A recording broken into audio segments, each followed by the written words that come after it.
ગ્લાંચાની હાલત આવી થઈ ગઈ. આમ જો ડ્રાઈવ નથી કરતો, પલક ડ્રાઈવ કરે છે. એ લોકોએ મારા ઉપર ફ્રોડનો કેસ લગાવ્યો છે, જે સામેવાળી પાર્ટી છે ને કે આ લોકો ફ્રોડ કરે છે. સાયબર ક્રાઇમ માંથી કેસ થયો છે. હવે તમારે એમાં છે ને સાયબર ક્રાઇમ માં રિપોર્ટ લખાવવો પડશે. એ લોકોનો મેલ અહીંયા આવશે કે આ અકાઉન્ટ ખોલી દો, ત્યારે અમે ખોલશું, ત્યાં તમારા પૈસા ફ્રીઝ રહેશે. કે અહીંયા એવા અકાઉન્ટ ઘણા બધા છે, એક ભાઈને તો 5 લાખ રૂપિયા. Hey guys, welcome back to my YouTube channel. બધાને મારા હર હર મહાદેવ. કેમ છો બધા? મજામાં? આજે તારીખ 13 થઈ ગઈ છે, એટલે કે હોળિકા માતાનું દહન છે આજે. હું સવારમાં અગાસીમાં થયો હતો. આ બધા ઝાડવા છે, તુલસીમાં છે, એમને પાણી પાવા માટે. ઉનાળો આવી ગયો છે, પાણી બહુ પાવું પડશે. પછી ડોગનું પણ ધ્યાન રાખજો. આજુબાજુમાં મૂંગા પક્ષી પ્રાણી છે, એને પણ પાણીની વધારે જરૂર પડે. મારી તો રિક્વેસ્ટ છે, તમને કુંડું લગાવજો અને એમાં પાણી ભરજો. પાછા કુંડું ખાલી લગાવી ન દેતા. આ રૂમની હાલત તમે જોશો ને કે આ બધું શું છે. આ બધું જ અમે આખો રૂમ પેકિંગ કરી લીધો છે. ઘર બદલવાનું હતું, એની પહેલા તો પેકિંગ થઈ ગયું છે. બેડ છે ની 10 વર્ષથી 15 વર્ષ જૂનો છે. એની પાછો હાગ લાકડું આવે ને એનું છે. પપ્પાએ લીધો હતો એ સમયમાં 20,000 નો. તો અત્યારે કેટલા થતો હશે? અને એનો વજન જોયો હોય ને, ફિટ કરેલો ત્યારે ઉપાડવા માટે 5 લોકો જોવે. મહાદેવને યાદ પણ કરી લીધા, પપ્પાને પણ યાદ કરી લીધા. સવારમાં પલકના 4 પાર્સલ આવ્યા. શું શું મંગાવ્યું મને ખબર નથી. એ નાવા માટે ગઈ છે. આવે ત્યારે ખોલી જોઈએ એમાં શું શું નીકળે છે. ગાઈસ, પાર્સલ ખોલીને જોઈ લો પાર્સલમાં શું શું આવેલું છે. ये क्या મંગાયા? What is this? આ શું મંગાવ્યું પલક તે? ટી-શર્ટ. પણ મેં આ કલરમાં તો મગાવ્યો. ગાઈસ, મેં ટી-શર્ટ છે ને બ્રાઉન કલરનું મગાવ્યું હતું, પણ આવ્યું ઓરેન્જ. કેટલું બકવાસ છે. Next return. બરાબર છે. બાપ રે, આવ મારે જ કેમ થાય? આ 24 ની સાઈઝ નું છે, પણ આમ તો શું 2 પલક આવી જાય. નેક્સ્ટ. ઓલા ઘરે રહેવા જવાનું છે, ઉપર વોશિંગ મશીન ચડાવશું તો આવી રીતના નીચે મેં કીધું રાખશું. સ્ટેન્ડ રાખીએ છીએ તો આખું મશીન આમથી આમ થાય છે, તો આનાથી કદાચ એકદમ મશીન આમ ચોટી જતું હોય તો સારું એમ. આ છે ને મેં વ્હાઈટ કલર મગાવ્યો હતો, પણ આ જો ક્રીમ કલર આવ્યો છે. આ મગાવ્યું છે મેં ધમું છે ને એડિટિંગ જે ટેબલ ઉપર કરે છે, એ ટેબલ ઉપર પાથરું છું, એ મગાવેલું છે, પણ ક્રીમ કલર આવ્યો. ઓલું સેમ જે છે ને ઈ જ કલર નું મેં મગાવ્યું હતું, પણ આવું આવ્યું. ફ્લિપકાર્ટ વાળા આવું કેમ કરવા માંડ્યા?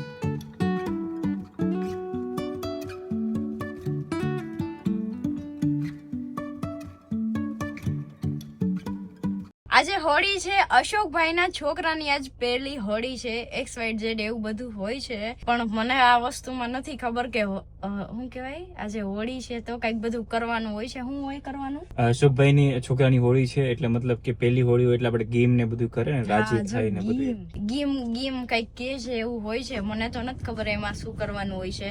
પણ ઓલી વખતે પણ ગેમ હતી ત્યારે અશોકભાઈના ઘરે જ હતા, જમવા ગયા હતા. આ વખતે પણ હોળી છે તો અશોકભાઈના ઘરે જ જઈ રહ્યા છીએ. તો અત્યારે આપણે જવાનું છે ગામડે અશોકભાઈના ત્યાં. મારે ચા પીવાનો બાકી છે, તો સૌથી પહેલા તો મને ચા થી મારો દિવસ ખોલશે, આખું મુહૂર્ત આવશે મારું. કાલ ધૂળેટી છે, તો કાલે ગામડે રોકાઈ કે ન રોકાઈ નથી ખબર, પણ ત્યાં જઈએ છીએ. 15 તારીખે મકાન ચેન્જ કરવાનું છે, તો એ મકાન ને કલર કરવાનો છે. 15 તારીખે લોકો ખાલી કરે છે, એટલે એ ઉપાધિ છે. એટલે કાલ રોકાઈ ન રોકાય એવું છે. અને કલર કરવા વાળા છે મહુવા થી લાવવા, તો મહુવા જવાનું છે કલર ના કામ થી.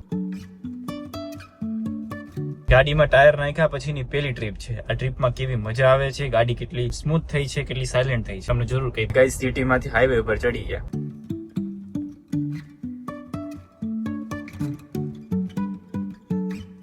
ટાયર નાખ્યા પછી ગાડીનો અવાજ સાવ સ્મૂથ થઈ ગયો છે. રોડ ઉપર ડામર રોડ હોય ને તો અવાજ ન આવે, પણ આ કોન્ક્રીટ વાળો રોડ હોય ને તો અવાજ વધારે આવે. પણ અત્યારે સ્મૂથનેસ થઈ ગઈ, ગાડી આખી સ્મૂથ ચાલે, પ્લસ નવા બરાબર ફિલિંગ આવે, નવી ગાડી કેમ લીધી હોય એમ. ગાઈસ, હોટલ આવી ગઈ અને પલકને ચા પાઈ દઈએ.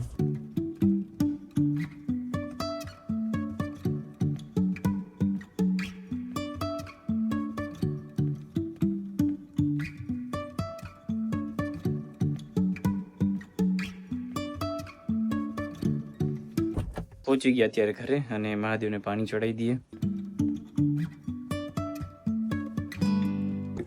મહાદેવને પગે લાગીને ઘડી ઘરે બેઠા, અને હવે જઈએ અશોકભાઈને ત્યાં જમવા માટે. અને ત્યાં રહેવું પડશે, કે ટાઈમ છે ને 1 વાગી ગયો. બધા જમીને આવતા રહ્યા છે ને અશોકભાઈ બધા રાહે હશે. ચાલો તો ગેમ, પછી તમારી ગેમ આવશે. એ પલક ખાવાનું બનાવશે એકલી.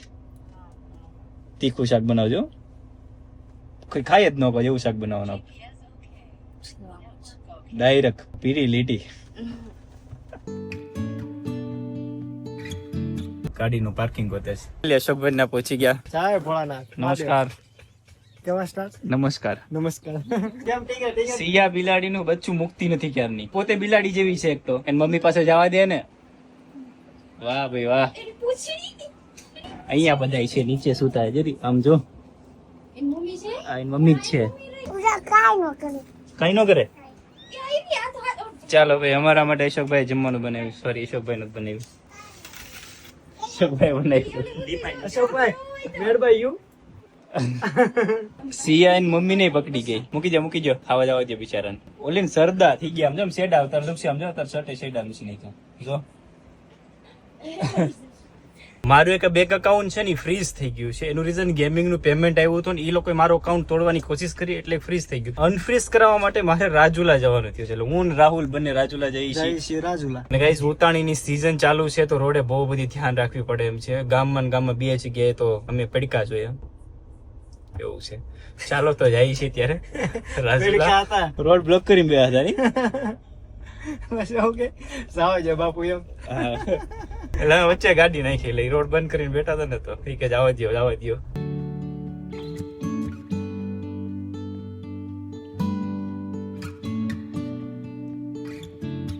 રાજુલા પહોંચી ગયા પંજાબ બેંક સામે છીએ તો અકાઉન્ટ ફ્રીઝ થઈ જાય એના માટે પાછું મેન બ્રાન્ચ અકાઉન્ટ ખોલ્યું હોય ત્યાં જ જવાનું કેસ જ રખાય એમ રિસ્ક વાળો હારો ને કરતા ટાઈમ કાઢી લેવાનું પડે. અડધી કલાકથી અમે લોકો અહીંયા બેંકે બેઠા છીએ બેંકમાં એક એવું છે કે તમારું જ્યાંથી ફ્રીઝ થયું તમે ત્યાંથી અનફ્રીઝ કરાવો હવે અમને ખબર નથી ક્યાં ફ્રીઝ થયું છે આપણી પાસે ઓલરેડી સબૂત છે કે આપણું પેમેન્ટ ક્યાંથી આવ્યું છે ગેમિંગના વિડીયોનું છે બધી વસ્તુ એ ફીચર આપણી પાસે છે અત્યારે કઈ જગ્યાએ અટકે છે ને એ જ નથી સમજાતું બેંકના મેનેજરને મળ્યા તો મેનેજર એવું રીઝન આપ્યું છે સાયબર ક્રાઇમમાંથી કેસ થયો છે હવે તમારે એમાં છે ને સાયબર ક્રાઇમમાં રિપોર્ટ લખાવવો પડશે એ લોકોનો મેલ અહીંયા આવશે કે આ અકાઉન્ટ ખોલી દો ત્યારે અમે ખોલશું ત્યાં તમારા પૈસા ફ્રીઝ રહેશે કે અહીંયા એવા અકાઉન્ટ ઘણા બધા છે એક ભાઈને તો 5 લાખ રૂપિયા 3 મહિનાથી ધક્કા ખાય છે પણ હજી કે ફ્રીઝ છે કઈ વાંધો નહીં મેં કીધું પાછો ધક્કો ખાવું હવે પંજાબ બેંકમાં કોઈ દિવસ અકાઉન્ટ જ નહીં ખોલી એમ થવા લાગ્યું કે બાકી HDFC માં મારે બધું પેમેન્ટ HDFC છે આ છે બધામાં આવે છે પણ કોઈ દિવસ કઈ નથી મમ્મીએ તેલનો ડબ્બો મંગાવ્યો છે તેલનો ડબ્બો લઈ લઈએ પછી નીકળીએ અહીંથી પલક પાસે હું તો જેટલા પણ યુટ્યુબર છે ગમે એટલા છે ને યાદ રાખવાનું ગેમિંગ નો પૈસો આવે કે ગમે પ્રમોશન નો પૈસો આવે એક અકાઉન્ટ એવું એમાં રાખવાનું કે જેમાં બેલેન્સ હોવી જ ન જો મારે આમાં બેલેન્સ હતી જ નહીં ચેલું ગેમિંગ નું પેમેન્ટ આવે ને રાખવાનું એક દિવસ પછી બીજામાં ટ્રાન્સફર કરી લેવાનું બાકી તમે 2-3 દી નો રાખો ને બીજામાં ટ્રાન્સફર કરો ને તો ઈ તને બ્લોક થઈ જાય એ લોકોએ મારા ઉપર ફ્રોડ નો કેસ લગાવ્યો છે જે સામેવાળી પાર્ટી છે કે આ લોકો ફ્રોડ કરે છે ફ્રોડ પોતે કરતા હતા એવું કઈ વાંધો નહીં XYZ જે હશે આપણી પાસે ઓલરેડી બધા સબૂત છે પેમેન્ટ આવ્યું કઈ રીતના આપણે સ્ટોરી મૂકી બધું A to Z આપણી પાસે છે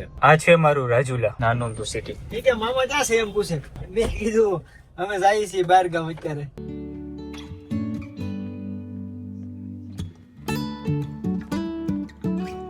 અશોકભાઈ ના ઘરે પહોંચી ગયા અશોકભાઈ ને કાર્યક્રમ હવે રાતે છે બાકી ફ્રી થઈ ગયા સિયા ને બાય બાય કહી દઈએ બાય બાય સિયા મહાદેવ એટલે આમ બેહી જા હું કહેતી હતી તું હવે કીધી દે તમારા કાકાને કહી દે આમ પછી હાલ આપણે મહાદેવ વાલો કહી દે મહાદેવ કહી દે હાલો ની મહાદેવને પગે લાગીને હવે અમે લોકો જઈ રહ્યા છીએ મોવા કલર આપણે કરાવવાનો છે જે આપણે ઘર ચેન્જ કરવાનું છે ત્યાં તો કલર નું હજી શું કરશું શું નહીં હજી કઈ સમજાતું નથી ભાવનગર કલર વાળાને રાખવા કે અહીંયા મોવાથી લઈ જવા કન્ફ્યુઝન છે હવે સૌથી પહેલા મોવા જાય મોવા કઈ રીતના કલર નું થાય છે જોઈએ ને પછી ઓલા ભાઈને ફોન કરશું કે તમારું હજી ફાઇનલ છે હજી એ ભાઈનો તો કોલ ના થાય કે હું 15 તારીખે ખાલી કરી દઈશ એને આપણે એમ કીધું છે કે 15 તારીખ અમે આવી જાવ પીસડા લઈને તમે ખાલી કરી દેજો કલર નું પતાવી દઈ એટલે મગજમાં એક લપ જાય કે કલર ની હવે એમ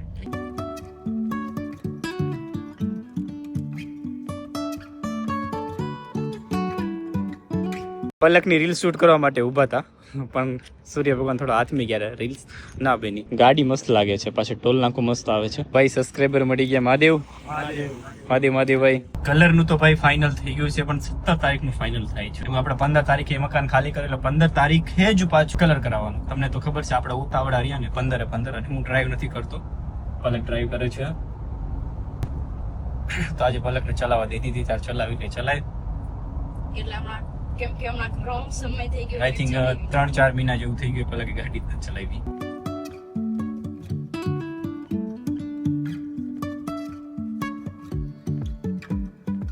ગાઈસ રસ્તામાં એક્સિડન્ટ ગ્લાંજાની હાલત આવી થઈ ગઈ આમ જો સાઈડમાં લઈ લીધા છે આ ગાડી છે ગાય માતાને સાઈડમાં લઈ લીધા છે ગાડી કે 70 ની સ્પીડમાં જ હતી મને નથી લાગતું 70 ની સ્પીડમાં હોય હાલો માતાજી ચલાવો